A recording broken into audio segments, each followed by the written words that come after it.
Well, hello there. It's so nice to see you. Welcome back to my channel.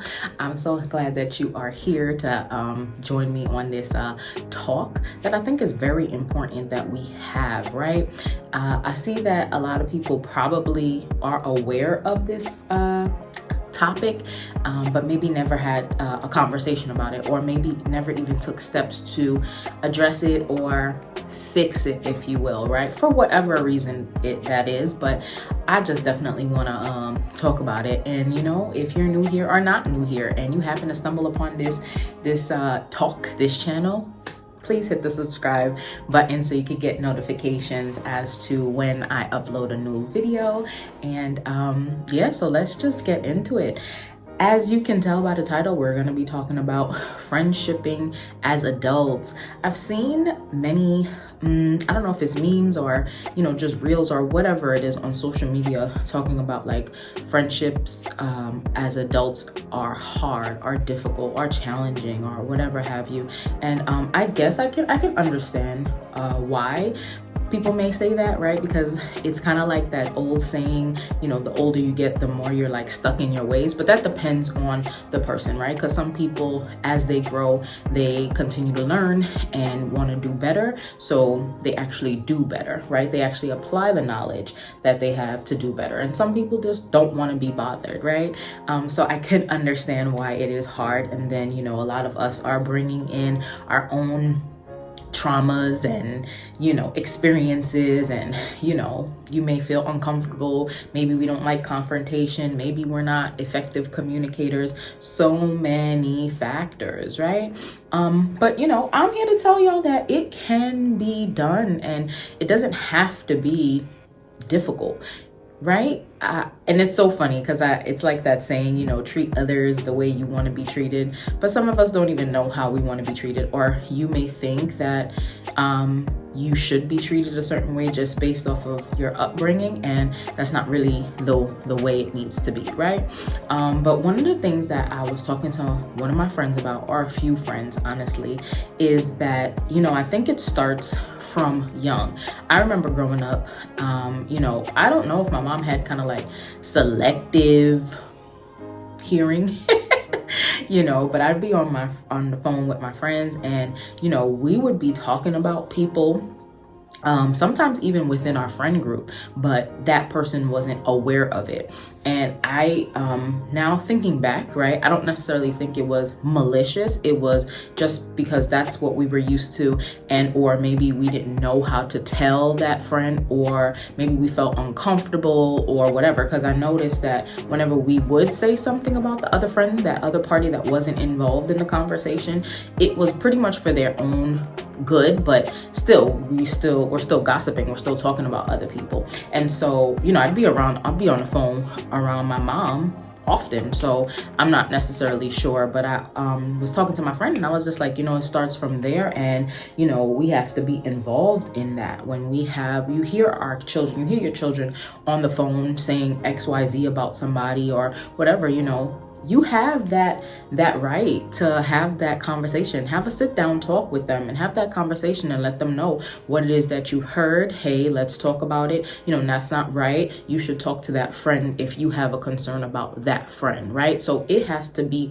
taught. But then the thing about that is, now we cannot in turn be hypocrites. We have to follow suit. We have to do the same thing. And some of the things that I believe, you know, would make friendships friendshipping as adults easier, you know, is one, you have to definitely want it. And I think you have to be aware of your actions. What do I mean by that, right? One, it takes maturity. It takes spiritual maturity, effective communication. You have to care. You have to have compassion. You know, you also would want to know your friends' love languages, right? Just like we know our significant others' love languages, because in order to like approach them and how they are loved, you know, you want to incorporate that with our friends as well, because they're people too. And so something that I've, you know, I've observed, and we speak about it at my church when we have women's groups or just, you know, conversations in passing. Oftentimes, you know, I want to say women, because I haven't observed that with men, right? But women, it's like, you know, you can have a significant other, and that significant other can just drag you, okay? But yet you still find it a place in your heart to forgive and to want to work it out, you know. And I know there's several factors as to why somebody may do that, right? But when it comes to the friends, you're not willing to do that. So that's something that people need to be aware of. And, you know, definitely you want to surround yourself around people who are willing to have these conversations, right? It's gonna take the maturity, the spiritual maturity. Are you even willing to apologize if you were wrong? Right? Can you have that conversation, apologize, and then let the person know, hey, this is where I was coming from, right? Can you have that conversation with that person and it not going to, you know, to the ears of so many other people? You know what I mean? Can you have that relationship with that person? And, you know, even, you know, as I said, with the significant others, you know, we tend to give our significant others chance after chance. I understand too that sometimes people are projecting.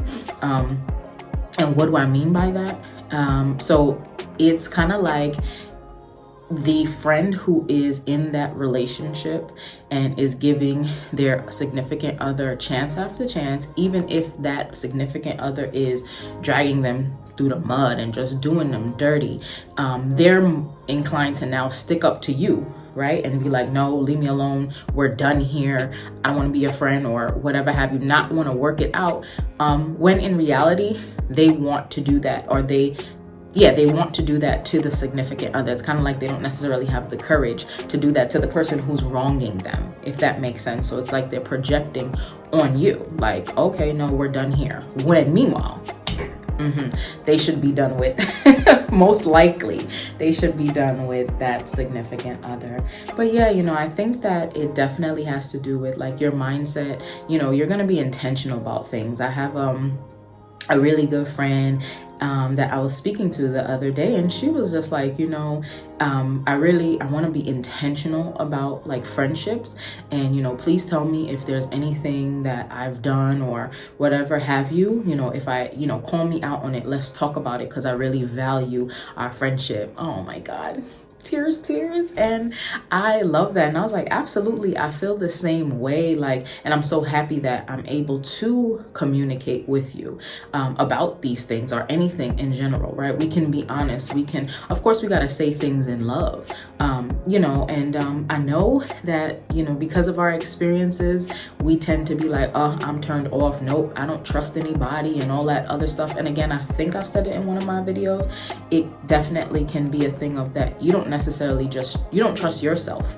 You don't trust yourself to make decisions, to choosing the right friends, to choosing the right significant other, spouse, or whatever, because you've been burnt by whomever in the past. And again, that's not a good way to live, because you know what I mean? Like, you're robbing yourself of that love and that beautiful experience. And then you're robbing the person who's really meant for you, meant to be in your life, of that experience of you being in their lives, right? Or you experiencing that love from them, because they're supposed to, you know, we're here for each other. And I've also noticed, I think, I want to say, there's sometimes that I know people can be so traumatized and so hurt where it's like you're just so turned off, and so it's kind of like you don't care. You can literally flip a switch and just be like, I don't really care if I'm by myself, I'm alone, and all that stuff, and then you become comfortable in that.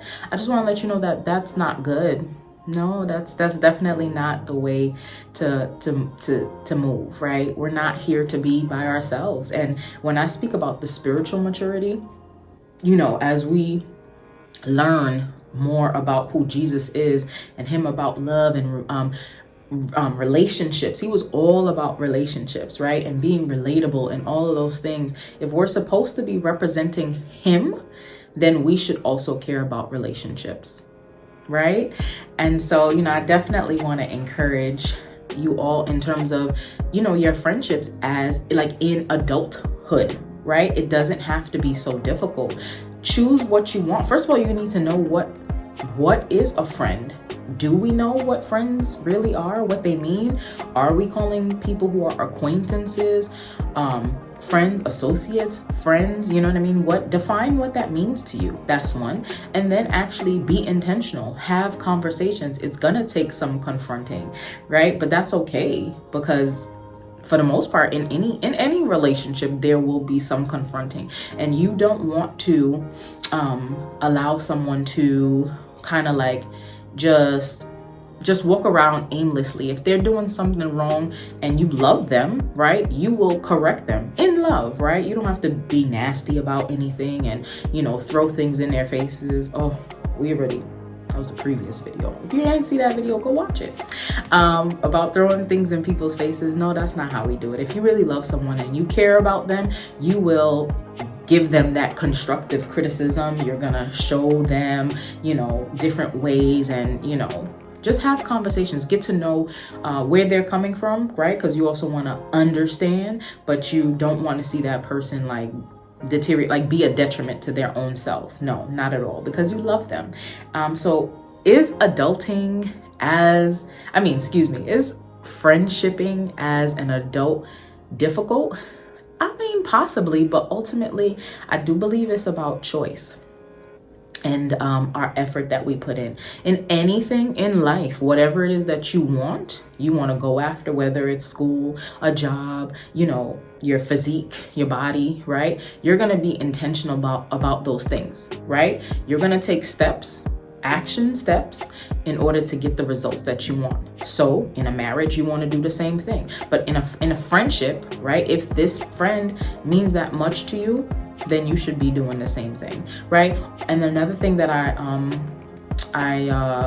want to bring up too, right? In the event that person doesn't want to necessarily speak, you know, respect that, right? Give them their time, because that's okay. Something that I've learned is that, you know, just because I'm ready to do something, that doesn't mean that person now has to be ready.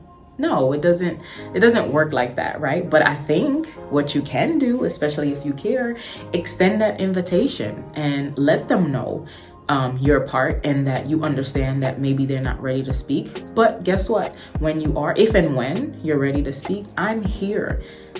I'm here to listen. I'm here to speak it out, because you love that person, right?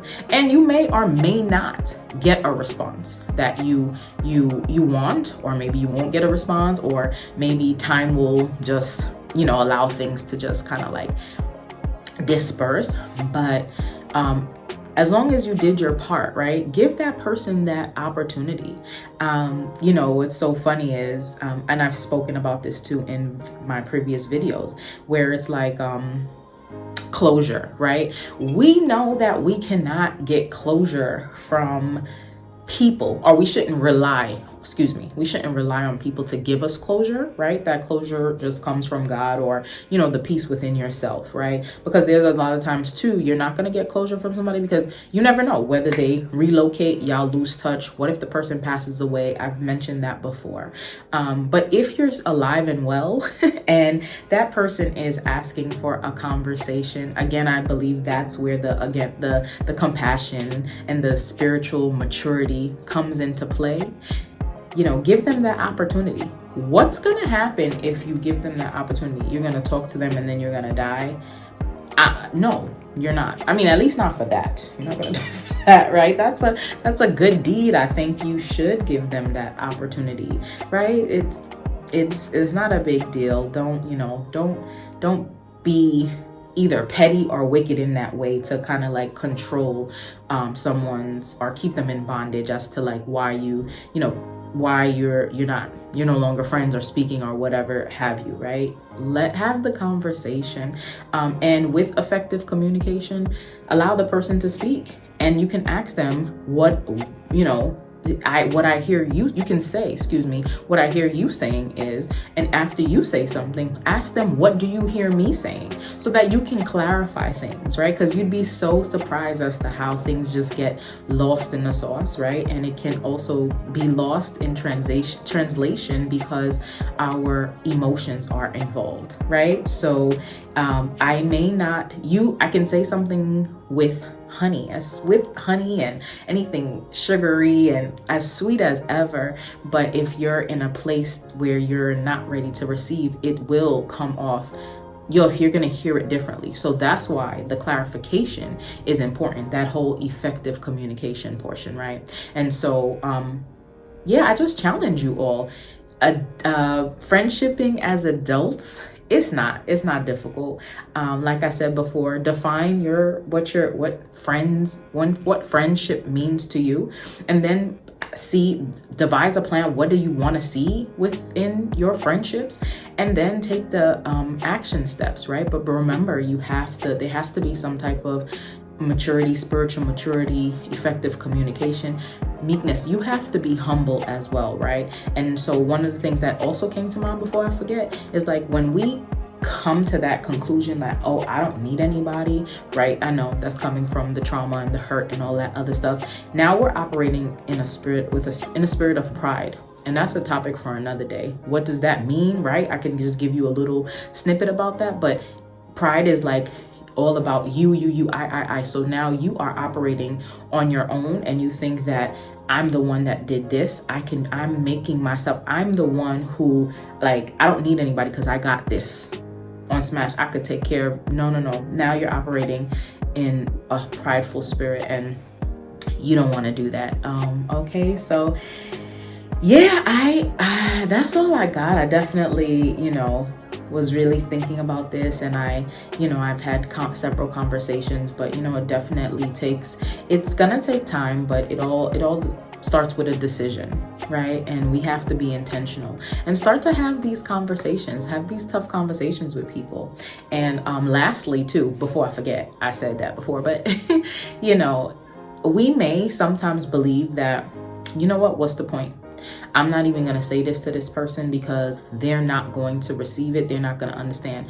But, one thing my pastor helped me realize, this was a long time ago, I was telling her a situation that I was going through, and I was just like, it doesn't make sense to even say anything to this person because they're just going to, continue doing what they're doing. And she was like, maybe not, right? But I want to encourage you to still have that conversation because it may be that one time that you say something and it will click.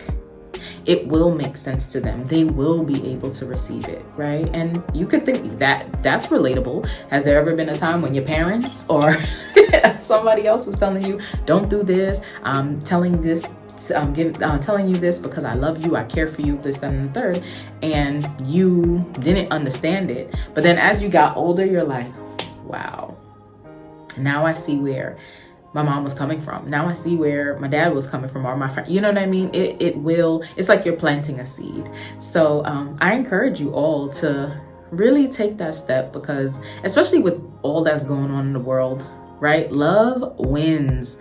Love conquers all. I am encouraging you all to really reach out to that person, right? Have the conversation. Be patient with the person. Have compassion. Be caring. Use effective communication. Be mature. And it's gonna be okay, right? It's okay to express yourselves and be respectful.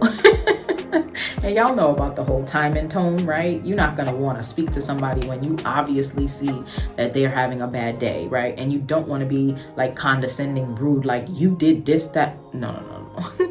Are we trying to win our friendship back? You know what I mean? But that is literally all I have. I know it's been a long one. I've said a lot, but I am so interested in hearing what you guys have to say regarding friendshipping as adults. Is it really difficult? If it's not difficult, what are some things that you've been doing that, is actually helping you thrive in the friendship, right? Share, and if it is difficult, share what is difficult, because maybe we can help each other, right? We can come together and help each other. And that's it. I'm very optimistic about this, and I hope it really helps so many people. And if you felt that it helped you, please share. Don't be selfish. Please share the video. Like, comment, subscribe. I would love to speak to you all and know what you're experiencing and what you think more about this topic, okay? But until next time, we'll chat really soon. And that's it.